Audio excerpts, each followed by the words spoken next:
Bonjour, j'espère que vous allez bien, que vous êtes bien installés. Vous écoutez l'épisode 21 de Mieux dans son corps, le podcast qui vous donne une autre idée de la perte de poids. Aujourd'hui, la perte de poids et le plaisir en cuisine. Aimez-vous cuisiner? Alors pour certains, c'est un réel plaisir et pour d'autres, un véritable calvaire. L'objectif de ce podcast est de vous donner une autre image de ce lieu incontournable dans la perte de poids.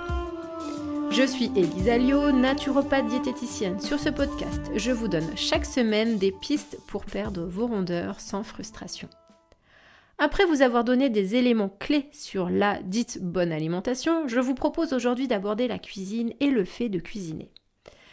Pour aider à la perte de poids, vous avez, j'espère compris, qu'il est important de pouvoir réaliser soi-même ces préparations, c'est-à-dire cuisiner. Donc dans cet épisode, je vous questionne notamment sur l'absence ou la présence de plaisir à faire la cuisine. Et je termine cet épisode sur des conseils pratiques sur le matériel de cuisine. Avant de vous donner des conseils pratiques, il me paraît important que vous soyez au clair sur le plaisir que vous prenez à cuisiner. En effet, en consultation, je ne vais pas aborder la perte de poids de la même manière en fonction de cet élément. Alors pourquoi ? Eh bien, avant d'apporter des changements d'alimentation, il me semble nécessaire, primordial que vous ressentiez du plaisir à cuisiner. Sinon, toutes les propositions que vous allez mettre en place peuvent être vécues avec de la contrainte. Et dans la contrainte, je ne pense pas que vous gardiez vos nouvelles habitudes bien longtemps.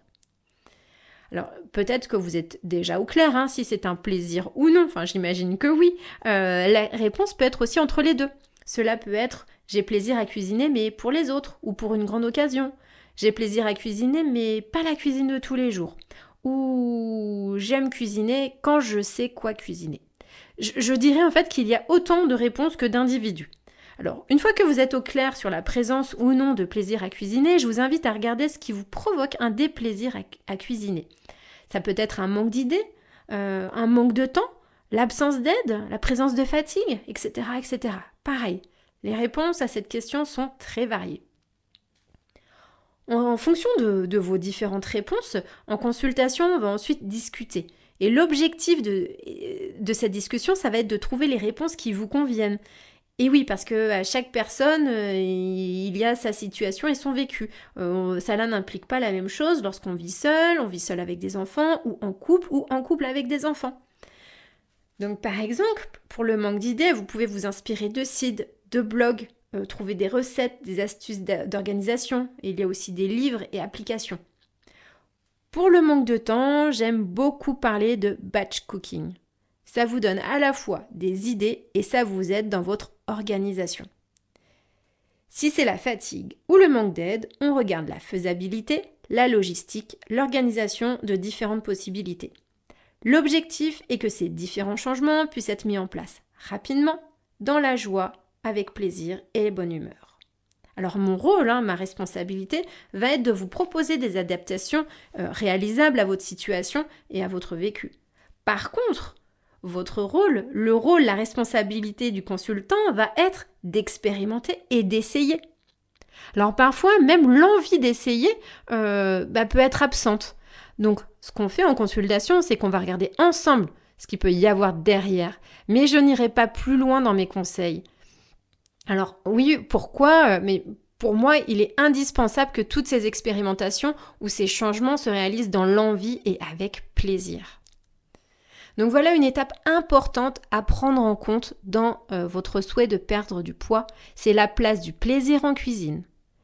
Je vous laisse y réfléchir par rapport à ces différentes questions que j'ai pu vous soumettre dans cette première partie. Pour terminer, je souhaitais aborder le matériel de cuisine. Alors oui, c'est très important. Alors pourquoi ? Pourquoi c'est important ? Un cuisinier, par exemple, bichonne ses ustensiles de cuisine. Il peut parfois y mettre le prix.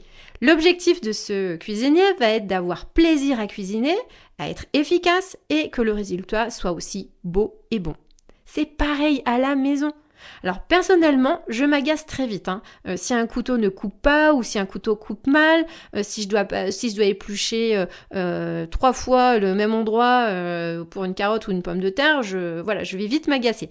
Je trouve qu'avoir du mauvais matériel, c'est synonyme de perte de temps, perte d'énergie et surtout, ça ne donne pas du tout envie de se mettre en cuisine. Donc pour que l'épluche et la coupe soient efficaces, je vous conseille dans différents ustensiles. Le premier, un couteau d'office. Donc le couteau d'office, c'est un petit couteau qui est, je trouve, très pratique dans la découpe de petits légumes. Ensuite, il y a un grand couteau. Personnellement, j'aime moins, mais c'est vraiment une affaire de goût. Voyez ce que vous préférez. Je trouve par contre que le grand couteau, c'est pratique pour découper une quantité importante de légumes en même temps. Donc, c'est gage d'efficacité. Troisième ustensile, c'est l'économe ou un éplucheur. Alors là, tous les goûts sont dans la nature, vous choisissez la forme qui vous convient. Le plus important, enfin là où vous avez à regarder, c'est que vous ayez une bonne prise en main et surtout qu'il ne vous blesse pas. Il est vraiment indispensable que ces 3 ustensiles coupent parfaitement. Les couteaux auront donc besoin d'être régulièrement affûtés. Sachez qu'il existe plein de gadgets, si la pierre à fusil, c'est pas vraiment votre truc.